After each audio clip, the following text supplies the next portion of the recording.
As time passes, evidence seems to be mounting that the world of One Piece is not quite what it seems to be. When Oda revealed during the Egghead arc that the past was far more advanced than the present, and that the smartest man in the world, Dr. Vegapunk, was only beginning to scratch the surface of ideas that had already been realized, I and many others have not been able to shake the thought that the technology of the past isn't gone. It's there, hidden in plain sight. It's basically the realization that the world of One Piece is not a fantasy world. It is a sci-fi. Technology has the potential to explain everything. Hey YouTube, Joeboy here. So, I think that it's fair to assume that the Ancient Kingdom already invented everything that we see in the world of One Piece from any scientist, including Dr. Vegapunk. They already invented it, and they invented it better. Obviously, this was something that was straight up said during the Egghead arc, but not just said, we've actually seen it. Vegapunk created Vegaforce 01, which is this giant robot thing which flies around, and then in the arc, we have Ancient Kingdom technology, the ancient giant robot. But obviously, this isn't intended to be some sort of grand conspiracy or giant mystery. Vegapunk actually tells us that he designed Vegaforce 01 based on the ancient robot. But in my opinion, it exists to illustrate a concept. You can think about Egghead, all of its inventions, everything that Vegapunk has done, everything that any scientist on the world of One Piece has done, as being a little glimpse into the technology of the Void Century. Similar but less than. Like, I'll sit here and I will guarantee you, I will bet money that when we see the ancient giant robot activate and actually do something, its feats are going to blow Vegaforce 01 out of the water. In fact, I'd even be confident enough to speculate that the giant robot will put the Pacifista to shame. And if you guys remember, the Pacifista was actually kind of a problem for the supernova in the pre-time skip. So they are no joke, especially as a mass NPC army. But the point to all of this is simple, the technology of the past was wild. And I think this feeling is only gonna get stronger. But I really just want you to sit down and think about all the various technology that is present in Egghead right now, or any technology period. This is even something like the Buster Call, right? That's a big component of Egghead, one of the strongest weapons of the government and the Marines. I think that Oda has already showed us the Void Century equivalent of a Buster Call. It was Imu's weapon, and that thing did not mess around. Think about Devil Fruit, right? Devil Fruit is also a pretty big component of Egghead. We've had some explanation about its nature through Vegapunk. I mean, Vegapunk has attempted to recreate Devil Fruit via technology and created artificial ones. I presume then that the Devil Fruit is the Void Century equivalent of that. Devil Fruit are technology. Maybe that's not an intuitive thought because, look, there's some spiritual or soul elements to the Devil Fruit. It doesn't feel like machinery. But you just gotta push past that thought. Clones themselves aren't machinery. It's just technology related to DNA and lineage factors. I'm inclined to believe that the Devil Fruit are conceptually similar. Like the fruit possessed the genetic code of a substance or a concept, and those that eat the fruit become genetically enhanced. But maybe you don't vibe with this idea because you don't like the thought that the Devil Fruit were created by the Ancient Kingdom during the Void Century. Fair. Devil Fruit could be even older than that. The point is that it's a kind of technology, and I just want to throw this out here. If Vegapunk is attempting to recreate Devil Fruit, and we've already established that everything that Vegapunk has invented has already been created by the Ancient Kingdom, then based on the premise of this theory, the Ancient Kingdom created Devil Fruit as well. So if they did, where are they? If not the actual Devil Fruit, or maybe only some of them. I promise you guys, I'm not going to drastically dovetail this video, but we have already had the idea that maybe there were some original Devil Fruits, like for instance the Nika fruit is something that is truly ancient, but some of these other fruits maybe not. They are simply perfect artificial fruits. Anyway guys, I was inspired to do this video based on recent events. I don't think that anything before now was mind-blowing, so let's change that. When the Authority chip was first introduced in Egghead, I don't think that too many people thought much about it. How exactly it works is actually unclear, even though we as fans, I think, naturally start to fill in the blanks. But the Pacifista are cyborg clones that have had their consciousness stripped away. Because of this, they need orders in order to accomplish anything, and it's intuitive that there has to be some sort of authority hierarchy. Given the Pacifista are highly advanced cyborgs, right, they have programming, Vegapunk has essentially programmed into them who they should be listening to. First is whoever possesses an authority chip. Second is Sentomaru. Third is all of the Vegapunks then the Gorosei. But the twist of the last chapter of One Piece is that even above the Gorosei, Vegapunk programmed that the Pacifista should listen to Jewelry Bonnie. Jewelry Bonnie is the master or the queen of the Pacifista. When she orders them, they must obey. But guys, just like every other technology, this is something that the Ancient Kingdom already did. And already did better. A lot of people notice in the last chapter that there's at least some similarity between Jewelry Bonnie and Shirahoshi as the ancient weapon Poseidon. Bonnie can command the Pacifista in a similar way that Poseidon can command the Sea Kings. This should immediately make sense to you. Vegapunk created an inferior ancient weapon. But this idea potentially changes the game, because it plants the thought that Poseidon and the Sea Kings were invented.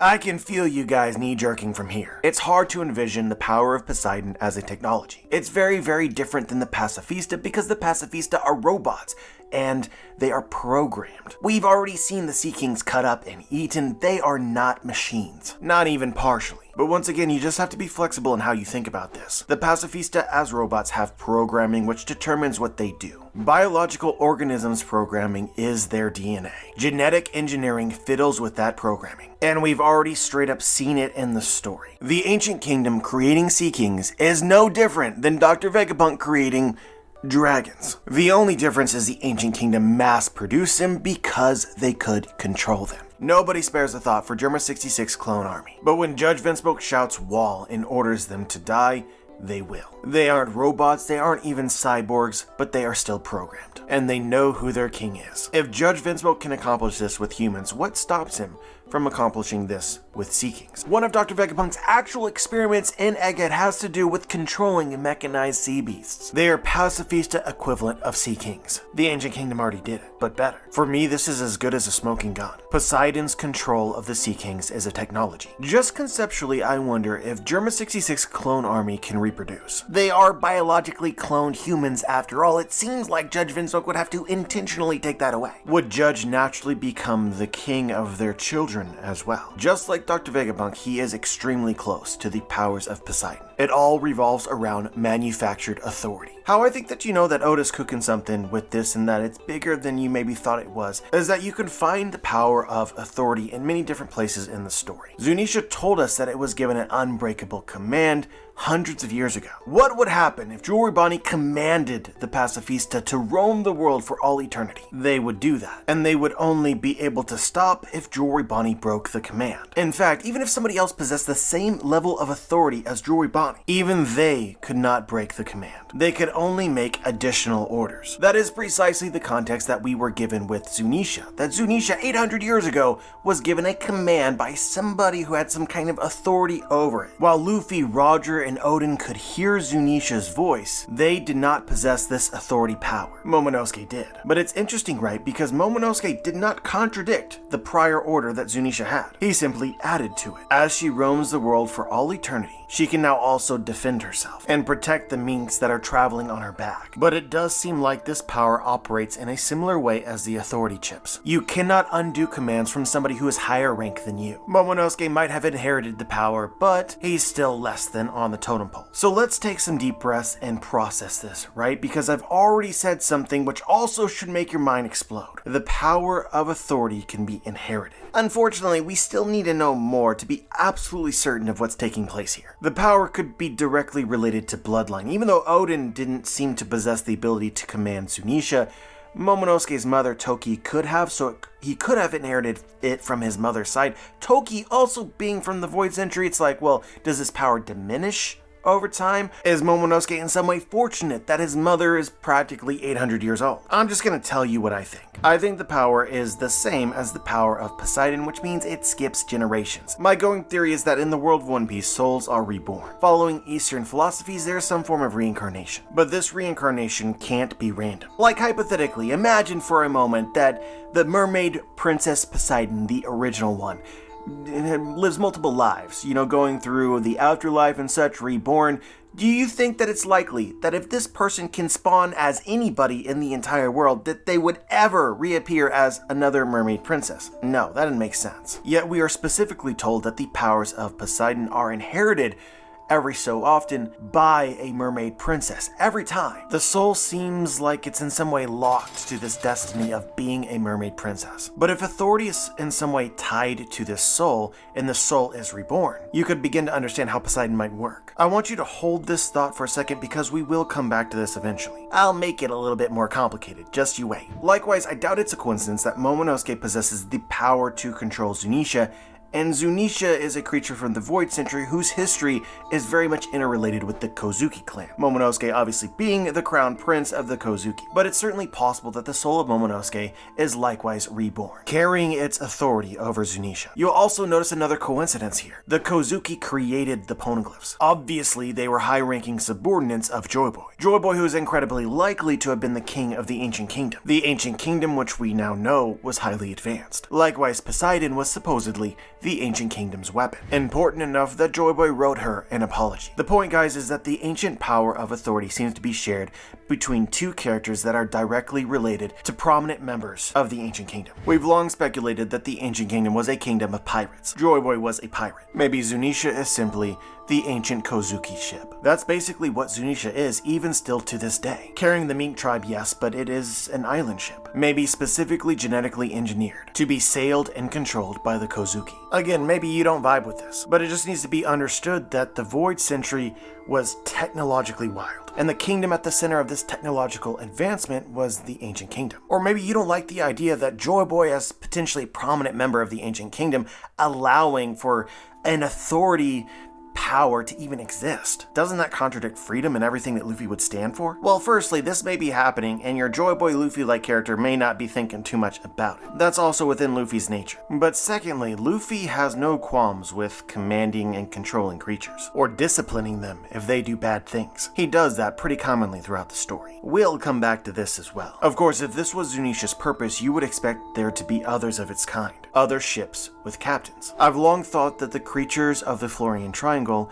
are other variations of Zunisha. Through this, we might actually have discovered Joy Boy's fleet. In the story of One Piece, foreshadowing exists practically everywhere. You can think like Whitebeard and his division commanders. Each one gets its own ship. As it so happens, Oda wrote that Oden Kozuki was the second division commander of Whitebeard. Was the Kozuki during the Void Century the second division commander of Joy Boy? Zo was his ship, but you just need to repeat it through your mind. During the Void Century, this ship would be technology that blows your mind, far surpassing Vegapunk. Let's dig our hole a little bit deeper. Whitebeard's flagship was the Moby Dick. It was designed based on a whale. The division commanders also rode whales, and whales are somehow involved with Joy Boy as well. We're told that the whales will rejoice when the two sovereigns or kings meet again. I think that Joy Boy was very long-lived, and I think that before he and his crew rode creatures like Zunisha, they rode whales, possibly utilizing the same authority technology. Laboon could straight up be foreshadowing of this because when we first meet him, we see that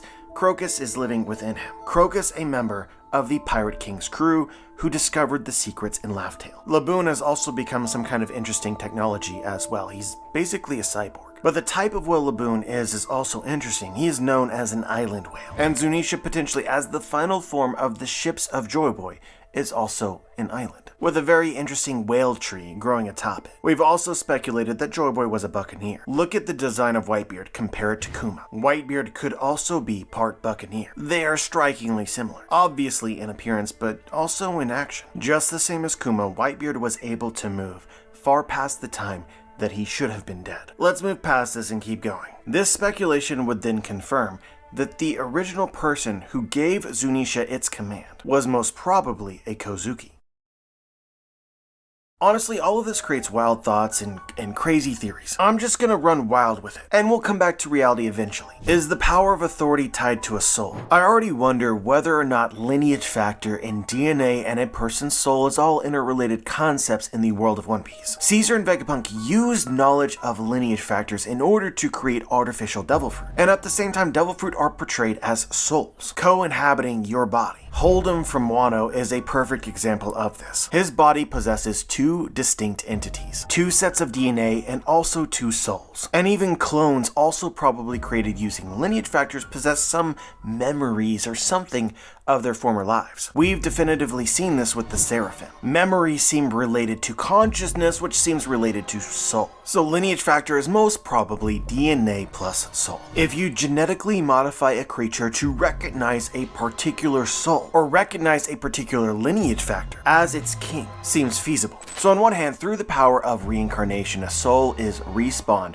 Whatever authority that this soul might have possessed isn't forgotten. This could certainly be an explanation for the powers of Poseidon. But I also wonder whether authority can be passed down to your children, purely from the genetic or DNA aspect of lineage factors. In this case, Kuma and the Pacifista are probably a bad example, because Vegapunk's technology is less than the Ancient Kingdom. It might just straight up be true that the Pacifista only recognize a very specific individual as its king. You wouldn't be in the same awkward situation of a mermaid princess 1,000 years in the future possessing the same ability of control. So maybe you have to wade in the theory ether that I'm currently in. But the idea essentially is the Ancient Kingdom developed technology which allowed creatures, entities to recognize lineage factors, recognize and obey. Something like this certainly would have been useful with a creature like Zoe, which would undoubtedly outlive its king. So you need a process to inherit the power to control it. So as children potentially possess part of the lineage factor of their parents, it is referred to as a lineage factor after all. You could see some effect regarding the power of authority. You would assume then that this ability would dilute over the ages. We'll use Bonnie and the Pacifista as an obviously bad example to illustrate a concept. Bonnie has the highest authority,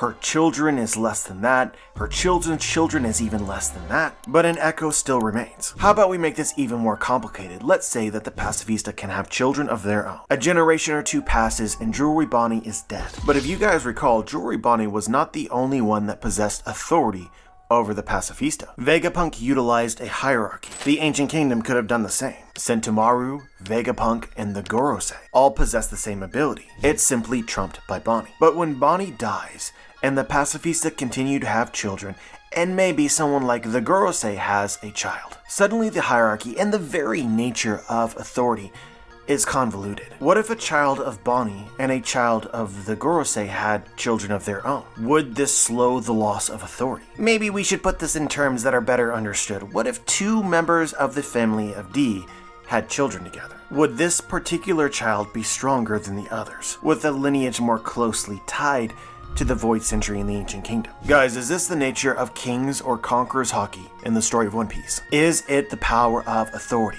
diminished yet spread over time? Maybe this doesn't make sense to you because you can use Conquerors Hockey not just on Sea Kings, but on actual people. But remember the premise of this video. Everything that Dr. Vegapunk or any other scientist has accomplished in the current storyline has already been achieved by the Ancient Kingdom, but better. Judge Vinspoke has programmed biological humans. Therefore, it is intuitive to believe that the same thing was accomplished during the Void Century, or before. If enough people were affected, then over 1,000 years, everybody would possess at least a little bit of this lineage, a lineage of slaves. Likewise, a select few would continue to possess the lineage of kings, possibly stronger in those with more pure blood, but also incredibly stronger in those who happen to be of pure blood that also possess a reincarnated soul of one of these particular individuals from the Void Century. You guys see how I'm taking this? Individuals with Kings or Conquerors Hockey are some of the most hyped up people in the entire universe, some of the most powerful. This ability is feared. I'm speculating that it is really not that different than the powers of Poseidon. It is basically a hidden fourth ancient weapon. I'm not gonna lie to you guys, a thought has crossed my mind that somebody like Emu, who is actually from the Void Century, possesses Kings or Conquerors Hockey, but on an even stronger level than we've ever seen. Absolute control. As far as Conquerors Hockey's effect on people, it's not all powerful. I believe that anybody can counteract this ability if they have enough will. Yet it's interesting to me that this might work in a similar way as Pacifista, and as Kuma has demonstrated recently. Will is in essence the power of the soul, and the soul is who you are and what you want. Taking away a person's soul is taking away their will. To better control the Pacifista, the Gorosei wanted their consciousness removed. So life in the world of One Piece is really just a combination of your biology, right, like the actual DNA, and your soul. Big Mom with this soul powers proves this, but it seems like a fact that the world government designed Kuma to possess less will. Those of lesser will are more easily controlled. It works the same as Conqueror's Haki. But I kind of feel like we're out in outer space right now, right? Like this is getting pretty intense. I'm sure that I've lost a lot of people, or you're just like, whoa, JB, too much. I get it. This may be an example of complicating something that is really not that complicated. So let me reel you back in with some theories that are a little bit more on firm ground, based on principles that I think most of you guys will already agree with. Everything that Vegapunk and any scientist in the world of One Piece is doing is based on something that the Ancient Kingdom has already done but better. Let's go. If you guys recall, Punk Records was described as this sort of unibrain, an internet or Wikipedia that only really Dr. Vegapunk could use. I think that this technology also existed during the Void Century, but was not limited to one person. The unibrain literally connected everybody, just as Dr. Vegapunk told us he hoped to one day achieve. However, Jinbei astutely points out a problem to this technology, a problem that actually played out in Egghead. Certainly it would be awesome to have this great library based on Vegapunk's brain as a server, using brainwaves to transmit everybody in the world's knowledge and experience into one place. But this would mean that people would input their own biases, and they could potentially intentionally weaponize it by sharing only partial truths or withholding certain experiences and knowledge. We now know that the York Vegapunk did this. Despite synchronizing with Punk Records once per day, none of the other Vegapunks knew of her betrayal. The social commentary relating to this is incredible. Bravo to Oda for that. Punk Records as this pseudo Wikipedia or internet, well,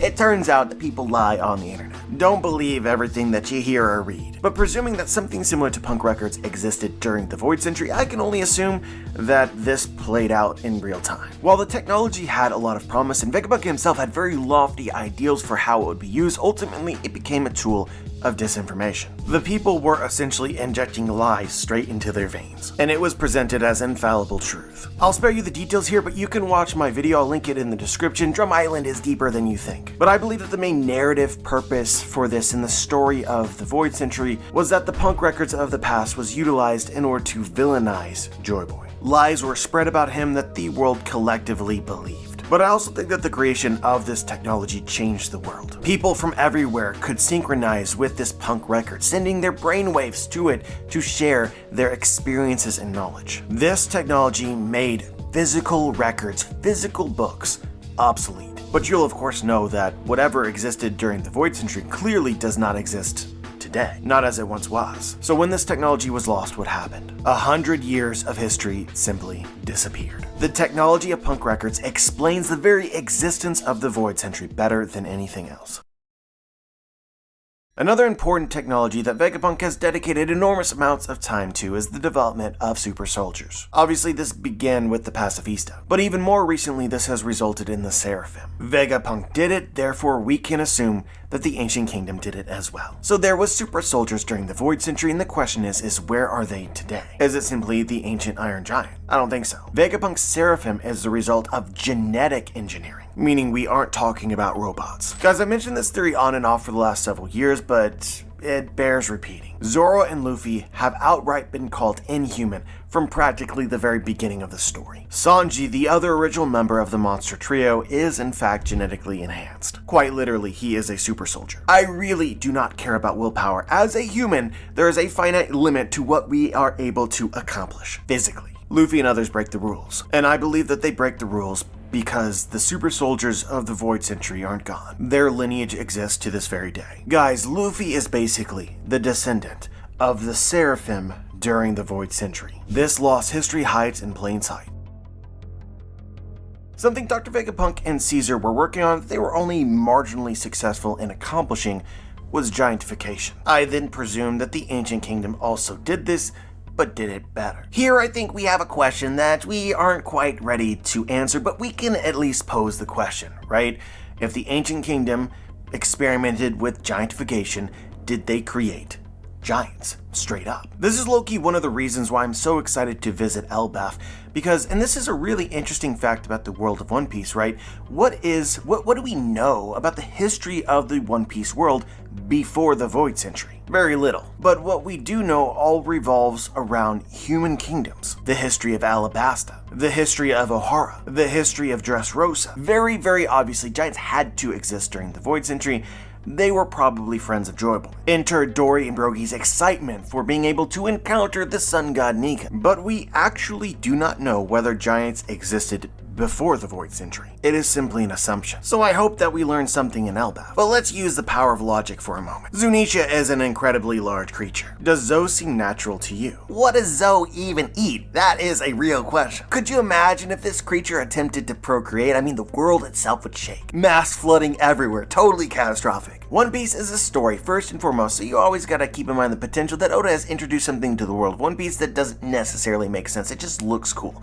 And Zoe could be an example of that. But as far as we know, there aren't many other creatures like Zoe that actually exist in the world, and Zoe's history is very interrelated with the Ancient Kingdom and the Void Century in some way. Perhaps the simplest explanation for the existence of this creature is giantification technology. I would also put the continent pullers such as Oars and Oars Jr., the Skull and Onigashima in the same realm. When Law tells us that the world government has been pursuing giantification technology, in the background of the very same panel we see an Oars-like creature. And a skull also exists on Punk Hazard. But for my actual somewhat unsubstantiated opinion, no, I don't think that the Ancient Kingdom created giants. I think the Sky Islands created giants. We know that the piece of giant that was thrust up into the Sky Islands originally existed in the Blue Sea.